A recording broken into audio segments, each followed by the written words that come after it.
नमस्कार साथियों, मैं कुणाल अस्टीम एकेडमी में आपका स्वागत करता हूं। उम्मीद है कि आप लोग का सेकेंड सेमेस्टर का एग्ज़ाम खत्म हो चुका है, समाप्त हो चुका होगा और आप लोग का एग्ज़ाम भी अच्छा गया होगा। आज हम लोग थर्ड सेमेस्टर के इलेक्ट्रिकल इंजीनियरिंग में कौन-कौन सा सब्जेक्ट पढ़ना है, मैं उसके बारे में आपको बताऊँगा। तो ध्यान दीजिएगा, थर्ड सेमेस्टर में आपको टोटल 5 थ्योरी कह लीजिए, 5 थ्योरी पेपर है और 5 आपका फिर से प्रैक्टिकल पेपर है। मतलब 5-5 टोटल 10 पेपर कह सकते हैं कि आपको इसमें पढ़ना है। ठीक है? तो थ्योरी पेपर में कौन-कौन सा सब्जेक्ट पढ़ना है, इसके बारे में मैं आपको डिस्कस कर दूँगा और मतलब कौन से सब्जेक्ट को हटाया गया है, ये आप देख लीजिएगा क्योंकि सिलेबस जो है इसका थोड़ा चेंज कर दिया है। इसमें से पहला जो है introduction to electric power generation system. तो ये पहला पहला सब्जेक्ट है आपका पावर जनरेशन। पहले भी ये था, अभी भी ये है ऑलरेडी। तो इसमें सारे पावर प्लांट के बारे में पढ़ना है कि कौन-कौन से पावर प्लांट है, जैसे थर्मल हो गया, विंड हो गया, डीजल हो गया, न्यूक्लियर हो गया, हाइड्रो पावर प्लांट होगा। तो जो अलग-अलग प्रकार के पावर जनरेशन प्लांट हैं कह लीजिए, उसके बारे में हम लोग इस सब्जेक्ट में पढ़ेंगे। सिलेबस जो होगा इसका मैं अलग से आपको डिस्कस करके बता दूँगा कि कौन-कौन सा टॉपिक आपको पढ़ना है हर एक सब्जेक्ट में, ठीक ना?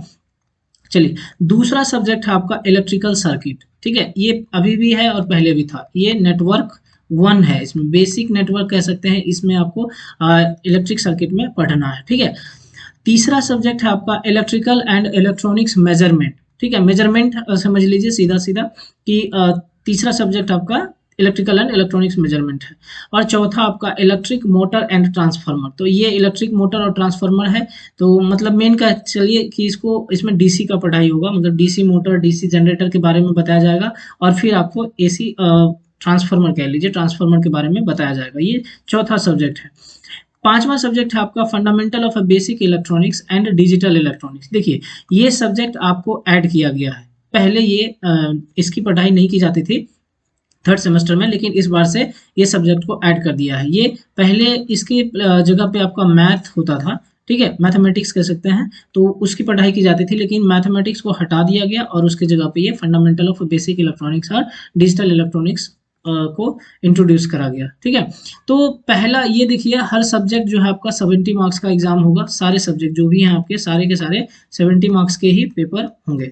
तो आप लोग अच्छे से इसको करिएगा। ये आपका टोटल 5 इलेक्ट्रिकल इंजीनियरिंग के लिए सब्जेक्ट थे और वो अभी सिर्फ और सिर्फ ये थ्योरी सब्जेक्ट था, ठीक है? अब हम लोग बात करते हैं कि 5 और कौन सा प्रैक्टिकल का पेपर है, उस मतलब उसके बारे में हम लोग जानते हैं। देखिए, प्रैक्टिकल में आपका पहला है introduction to electric power generation system.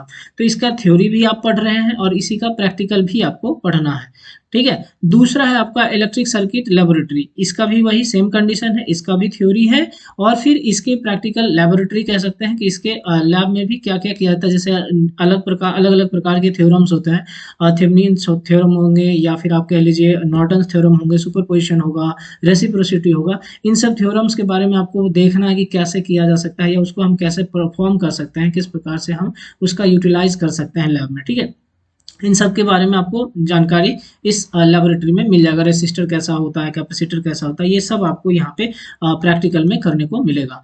तीसरा है आपका वेव टेक्नोलॉजी लैब, ये भी है और चौथा आपका फिर से है electrical and electronics measurement laboratory. देखिए, इसका भी थ्योरी आप पढ़ रहे हैं, इसका भी आपको लेबोरेटरी करना है और मतलब लैब में आपको इसका प्रैक्टिकल कह सकते हैं करना है। पांचवा सब्जेक्ट है आपका electric motor and transformers laboratory. ये सब्जेक्ट भी आप पढ़ रहे हैं थ्योरी में, मोटर और ट्रांसफॉर्मर पढ़ ही रहे हैं, तो इसका भी आपको लेबोरेटरी में आपको लैब कह सकते हैं या प्रैक्टिकल परफॉर्म करना है, ठीक है? एक्सपेरिमेंट कह लीजिए कि एक्सपेरिमेंट आपको इन सब सब्जेक्ट से जुड़े हुए करना है। तो ये आपका एक थोड़ा सा है नया, जो कि कह सकते हैं कि इसका थ्योरी पेपर नहीं है, बस इसका लेबोरेटरी है। तो आपको ये 5 जो है प्रैक्टिकल पेपर्स कह सकते हैं या एक्सपेरिमेंट वाला पेपर आप कह सकते हैं कि इसका एक्सपेरिमेंट आपको आपके अपने लेबोरेटरी, कॉलेज के लेबोरेटरी में करना रहता है। क्लियर? तो चलिए, आगे हम लोग जो है नेक्स्ट वीडियो लेक्चर में आपको सब्जेक्ट वाइज मैं सिलेबस आपको ब्रीफ डिस्कस कर दूंगा कि हर एक सब्जेक्ट में क्या-क्या पढ़ना है आपको, एक-एक टॉपिक के बारे में मैं आपको बता दूंगा। हर सब्जेक्ट में, चाहे वो मेजरमेंट हो या ट्रांसफार्मर हो या फिर आप कह सकते हैं कि पावर जनरेशन हो या इलेक्ट्रिक सर्किट लैब हो, जो भी होगा, सारे का मैं जो कंटेंट होगा कह लीजिए या फिर जो टॉपिक उनसे सब्जेक्ट से जुड़े होंगे, उसके बारे में मैं आपको नेक्स्ट लेक्चर में वीडियो प्रोवाइड कर दूँगा, ठीक है?